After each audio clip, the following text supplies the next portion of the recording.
This week, I have decided to talk about my good old days, which were working in a movie theater. I actually worked at what is now the Regal, but at the time was the United Artists Movie Theater on 14th and Broadway. It is still there. Yes, they survived after I left. I actually started in various jobs. I worked as an usher. I worked as mostly in concessions. I like to call myself the head prep, person who prepares like the food there. Not like actual cooks. I mean, I popped the popcorn and I warmed hot dogs. So when I used to work at a movie theater, one of the best perks of ever working at a movie theater is that you get to see free movies. And also, if you know the person with connections at the movie theaters, they can arrange for you to go see free movies at other movie theaters that might be playing more what you're looking to see. It was one of the best jobs I ever had in my life. Not the pay, though. I will admit, movie theaters do not pay well. But you get the perks. You get free popcorn, you get free soda, and you get a free movie. What else can you ask for? So when I was working there, I will say the first movie that started playing, because I was there for the opening of the theater, was I Still Know What You Did Last Summer. Yes, that ages me quite a bit. And I think the last free movie I ever saw when I was working there, and again, don't judge me because I was with somebody who wanted to see it, was The Divine Secrets of the Ya-Ya Sisterhood with Sandra Bullock. I wanted to throw up watching that film, but I will tell you, it was interesting because I hooked everybody up who ever wanted to see The Matrix who I knew. I really dug it, the first three, but after that I could repeat for you verbatim the scene, order, and the dialogue. And working at a movie theater, I mean, you get to see a cross-section of people, so you kind of learned what people's tastes are. It's still unpredictable to me now, but you'd be shocked who you'd see necessarily going to see maybe a kid's film at an 11 o'clock show and there's no other children in the theater.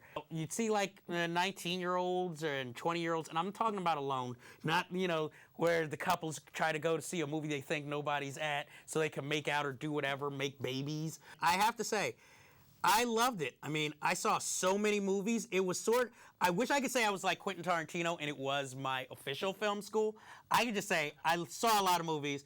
I met a lot of celebrities, I guess you could call them. I would say they're more people in the industry because and it has kind of biased my view on certain films. Like, I met Joel Schumacher there, and he was nothing but polite to me. So while I could say his movies aren't the best, I can never go in on them the way a lot of people do. I also worked a lot of premieres, not any inviting ones, but I did get to meet one of my number one crushes in moviedom, Jennifer Connelly, who I feel does not work enough. She was right by the concession stand, and I was still too afraid to say anything to her. And it was just amazing to me. I mean, she's shorter in real life than I imagine. And, I don't want to make this seem like, oh, Jeff's life experience 101.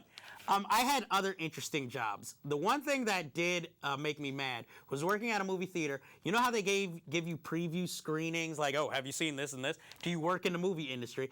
I don't consider that working in the movie industry, but apparently they do, so I couldn't go to those free, special, super surprise screenings. That's really the only bad thing.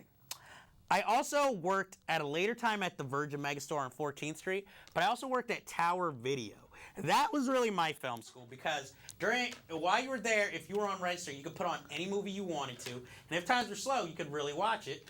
And you could take out movies as much and as often as you wanted. So that was where I really got my film education because I started watching and letting myself be open more to things like foreign films. I didn't mind watching foreign films in theaters, but it was very rare if I saw one.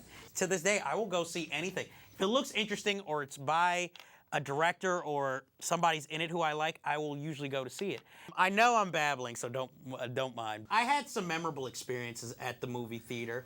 I mean, Al Goldstein was a regular, and he would always bring in whoever he was dating at that time and try to hand out like invitations to his clubs or his hedonism vacations. Also, while I was there, a woman asked me what I thought of the film Frequency with Jim Caviezel. And I gave her this glowing review because I actually liked the film. And then after the review, she said, oh, thank you very much because my brother stars in that film. And, that shocked the hell out of me because, I wasn't even plugging for anything. I actually met Natalie Portman and found out that she's allergic to gelatin. Now, when I moved on to Tower Video, which was kind of an annex of the main Tower record store, this was also the Tower Records that Andrew Kevin Walker, the screenwriter of Seven, worked at. Now, unfortunately, I didn't work with him, and he wasn't working there at the time. But, you know, I tried to follow in the footsteps of Quentin Tarantino. I thought this will be my film school. And what I found out through working at Tower Video was that foreign films are actually some of my favorite types of films, because it seems like they do have genre, but they have a freedom when they make a film, let's say drama or comedy, that you can't get in the United States. It's more, to me, of an artistic expression than you do in the United States, where it's just pack the audiences and just make it funny. I'm not preaching to the converted. You all know that. So I just wanted to drop my 2 cents on foreign films. I would say if you're young and a teenager and really love films, I would say you should try, I mean, depending on how much money you need, try working at a movie theater, because you will, well, A, gain weight. You'll meet a lot of people, and you'll get to gauge people's interest and what they look for in a film, short of taking an actual film course or taking a public survey.